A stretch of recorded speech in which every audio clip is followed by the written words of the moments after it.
The kingdom of Ogboloma had not seen such excitement in decades. From the creeks to the highlands, from the farmers to the fishermen, drums echoed across the land, carrying the announcement that their beloved crown prince, Tonye, was to be betrothed. The palace courtyard overflowed with people dressed in wrappers dyed with palm oil, beads that glistened under the sun, and head calves tied high with pride. It was not just an ordinary betrothal, it was a union of clans. The elders had chosen a maiden, Amateke, daughter of a wealthy palm oil merchant. Her family's influence stretched across the delta waters, their canoes filled with palm kernels, fish, and salt that supplied the markets. To unite her bloodline with royalty meant more than love. It meant alliances, trade, and power consolidated. The people rejoiced, but Prince Tonye sat quietly on his carved stool, his body adorned with coral beads, his skin oiled with shea. He smiled when required, nodded when expected, but his heart was troubled. For all his life, Tonye had longed for freedom of choice, to find love in its raw form, not dictated by tradition or elders. Yet, here he was, promised to a maiden he had only known by sight. The chief drummer pounded rhythms that called the ancestors to witness. Masquerades danced, their raffia skirts swaying like spirits of the forest, their marks painted with chalk and blood. Palm wine flowed like the rivers of Ogboloma, and roasted fish perfumed the air. The people celebrated as though destiny had already been sealed, but deep in the prince's chest, a quiet voice whispered, "This joy is not mine. This feast is not for love, it is for power." The feast spilled into the night. Torches lit the palace, and songs of praise rose into the humid sky. When the revelry reached its peak, Tonye excused himself quietly, motioning to Amateke to follow. She obeyed, her golden wrapper swishing as she walked behind him. They slipped past the outer gates and into the narrow path that led to the sacred forest of Opu Nyoha. The forest was feared and revered, a place where spirits dwelled, where hunters offered kola before entering, and where lovers sometimes went to test the strength of their bond. "Why have you brought me here, the prince?" Amateke asked softly, her voice trembling. "I need to breathe," Tonye replied, his eyes scanning the moonlight trees. "The palace is too loud, too full of expectations. Out here, perhaps I can think." They walked in silence for a while, the cicadas singing their endless song, the trees whispering as the wind passed. Tonye studied Amateke's face. She was beautiful indeed, with skin smooth as river clay and eyes like oil lamps in the dark. Yet, something was missing. He felt no fire in his chest, no surge of affection. She was a stranger dressed as his destiny. "I wonder," Tony said after a long pause, "if love can be commanded, can two people be told to love each other and it becomes so?" Amateke glanced at him, uncertain. "My prince, perhaps love will come after marriage. Perhaps it will grow like yam vines, slowly but surely." But before Tonye could respond, the sound of snapping branches broke the night stillness. Shadows moved swiftly between the trees, and the forest grew colder. "Did you hear that?" Amateke whispered, clutching his arm. "Yes," Tonye replied, his hand reaching instinctively for the dagger at his waist. The whisper turned into heavy footsteps. The moonlight dimmed as if swallowed by unseen hands. It happened suddenly, like a flood bursting into banks. From the shadow leaped men clothed in black raffia, their faces painted with white chalk. Their eyes glowed with unnatural light, and their bodies moved with the silence of hunters. Amateke screamed, but a hand clamped over her mouth. Tonye fought fiercely, his dagger flashing under the moonlight. He struck one warrior across the chest, and another fell on the earth. with a groan. But for every foe he felled, two more emerged from the darkness. They did not fight like ordinary men. Their movements were too swift, their strength too unnatural. These were not mere bandits. They were spirits, agents of powers older than the kingdom itself. "Run, Amateke!"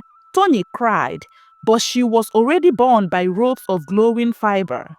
Her body lifted into the air by two of the attackers. "No, my prince!" she wailed, struggling in vain. Tonye charged at them, his dagger raised, but suddenly his chest burned as though struck by invisible fire. He dropped the blade, clutching at his heart, his breath stolen away, his knees buckled, his vision blurred. The last thing he saw before darkness swallowed him was Amateke's face, twisted in terror as she was dragged, screaming into the forest. The forest swallowed the prince. He collapsed beneath the great Iroko tree, his chest still raising, but his eyes shut in a sleep that no hand could wake. When Tonye did not return by dawn, panic swept the palace. Warriors were dispatched into the forest. Drums of alarm echoed through the kingdom. Women wailed in the streets. Children clung to their mothers, and the elders muttered of curses and broken covenants. By midday, the search party returned, carrying the prince's unconscious body. His chest rose and fell slowly, but he could not wake. His skin glistened with sweat.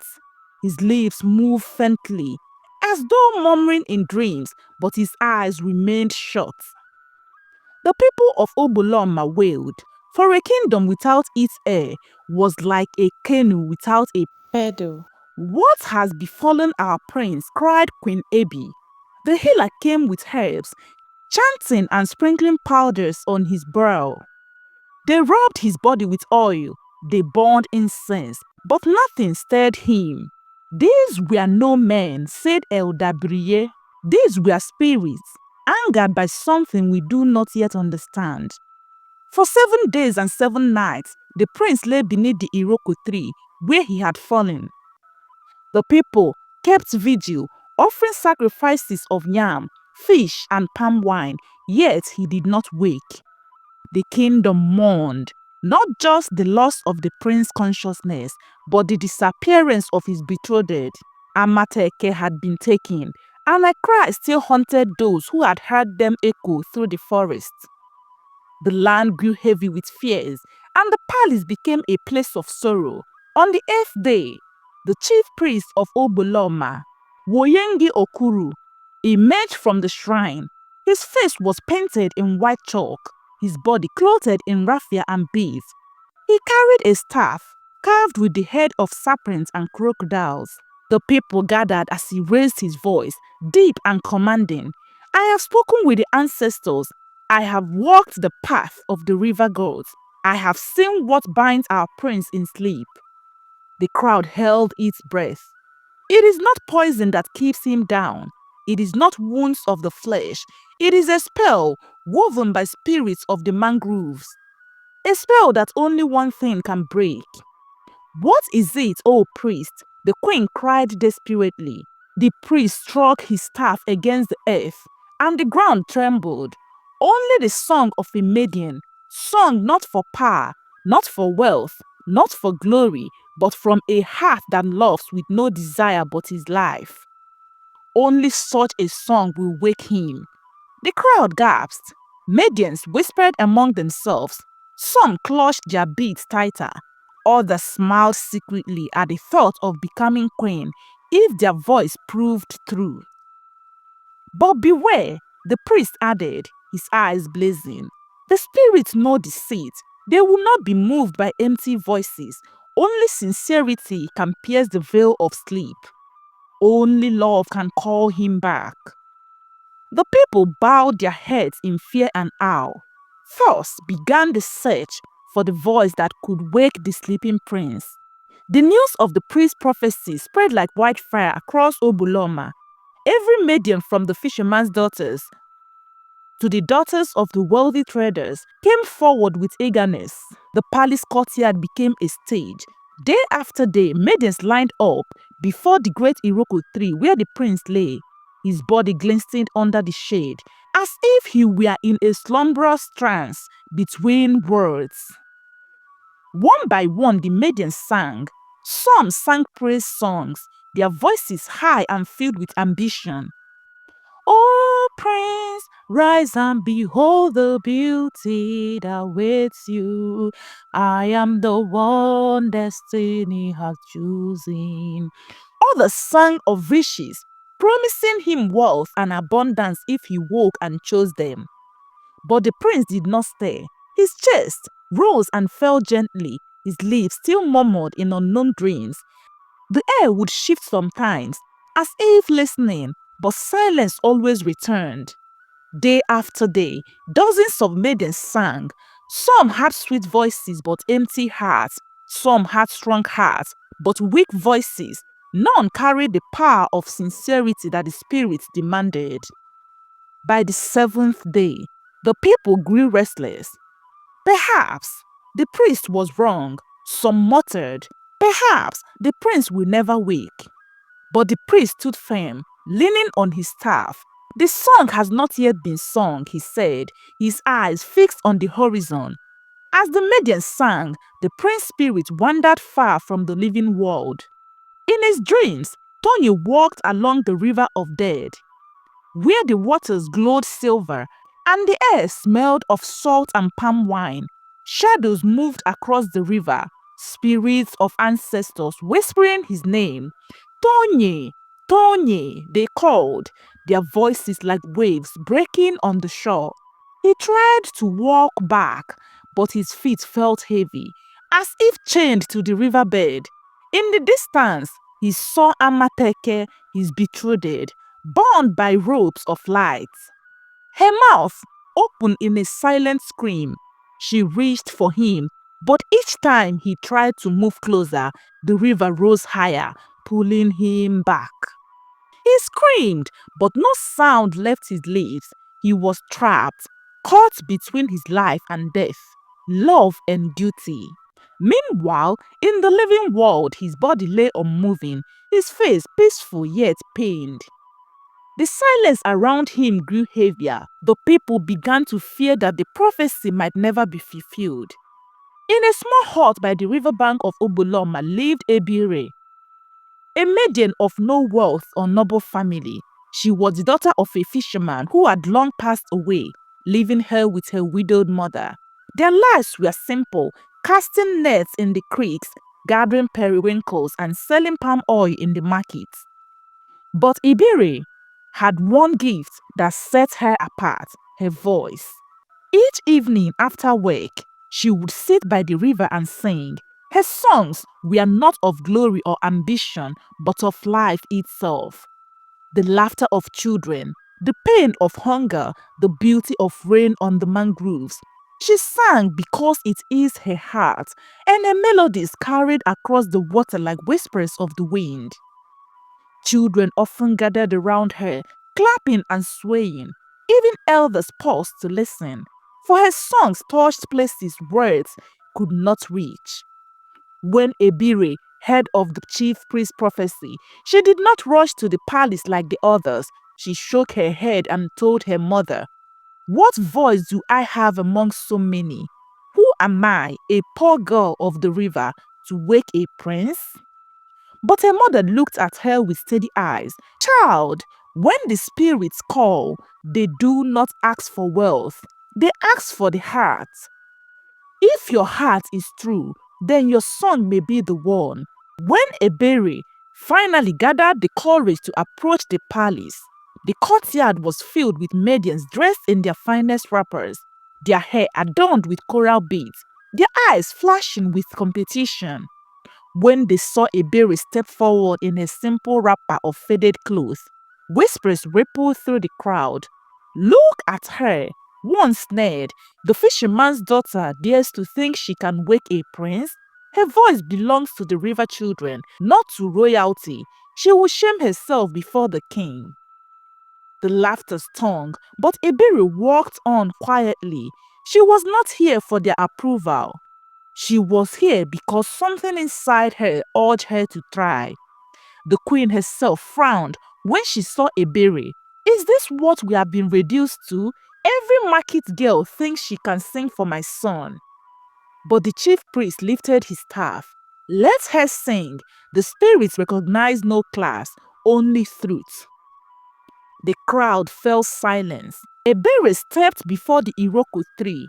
The prince lay there, his chest rising slowly, his body glistening like carved ebony. Her hands trembled, but she closed her eyes and began to sing. At first, her voice was soft, uncertain like a breeze through the reeds. Then it grew, carrying the strength of her heart, weaving sorrow and hope into every note.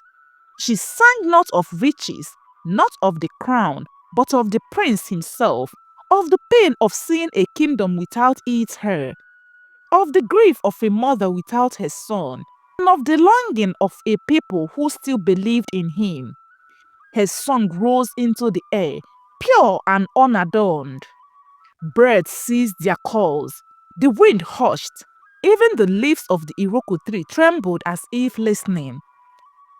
The prince's lips parted. His fingers twitched faintly. The people gasped. Did you see that? He moved. Hope surged through the crowd, but just as quickly the movement ceased. His chest continued its slow rhythm, and his eyes remained shut. Abere's song ended. Her breath trembling, she bowed her head in humility. The priest raised his staff. This one has touched the edge of the veil. She is closer than all who came before. But the queen scored. Closer is not enough. My son still sleeps. The crowd murmured. Some mocked Abere again, saying she had failed. Others whispered that perhaps she was the chosen one, but her song was not yet complete. Abere walked away quietly, her heart heavy, yet strangely hopeful. That night, as she slept, she dreamed of the prince by the river of the dead, reaching out to her with pleading eyes. And she knew her task was not yet finished. That night, Abere lay restless. Her dream replayed again and again. The prince by the silver river, reaching for her with desperate eyes. His lips moved, but no words came. Behind him, dark waters rose like walls, threatening to swallow him whole. She woke with her chest pounding. Her mother, seated by the oil lamp, looked at her.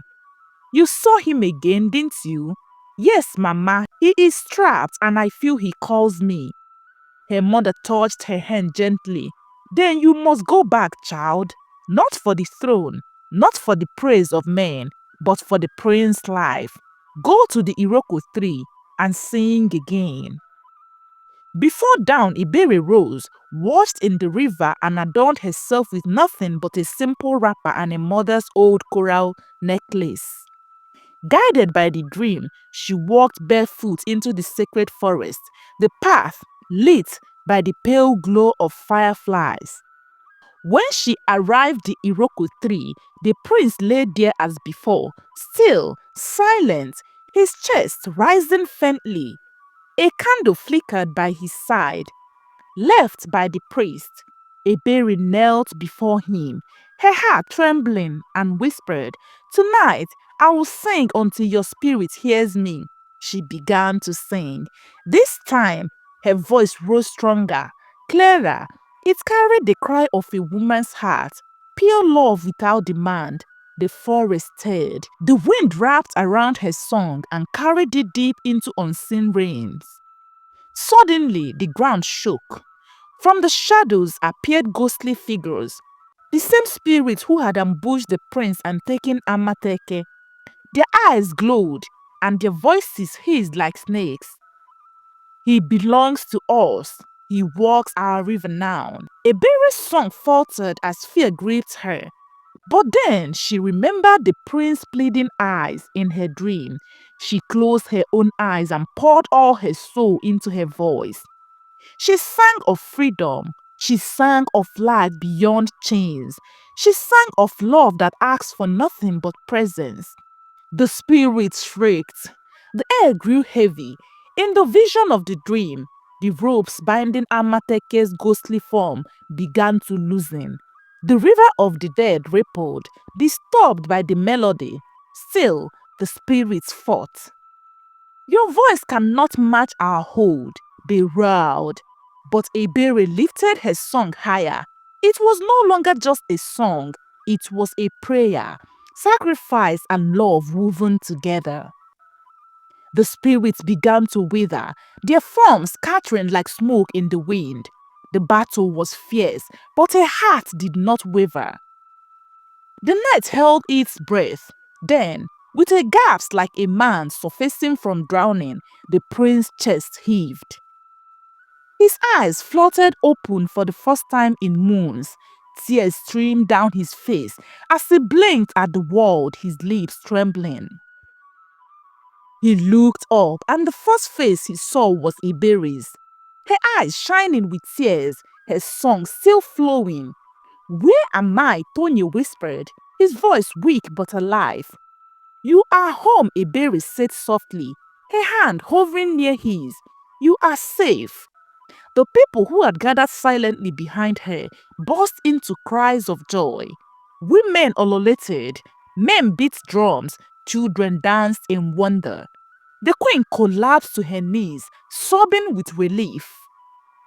But the priest raised his staff and declared, not just any song woke him, but the song of truth, the song of love untainted by desire. The kingdom rejoiced, but a silence still hung over the prince. His mind was not free of the images he had seen. Amateke's screams, the river of the dead, the spirit's grip. But in the midst of the chaos, he looked at Abere and whispered, "Your voice, it pulled me back." Days later, the court assembled. The prince, now clothed in royal robes, though still weak, sat before the elders. Abere stood humbly at the edge of the gathering, her wrapper plain, her eyes lowered.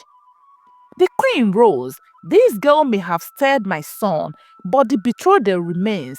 Amateke was chosen, and the throne requires alliances, not village songs." Murmurs filled the hall. Some agreed Amateke, though lost, was still of noble blood. Others whispered that the spirit had caused the betrothed itself, proving it was not destiny. The priest struck his staff against the ground. "Hear me, people of Ogboloma. It was not wealth that saved the prince, nor beauty, nor noble birth. It was sincerity. Do you not see? It was our pride that invited calamity. We thought alliances stronger than truth. And so the spirit tested us." The hall fell silence. The prince stood, his voice steady despite his frailty. "My life was held behind the walls.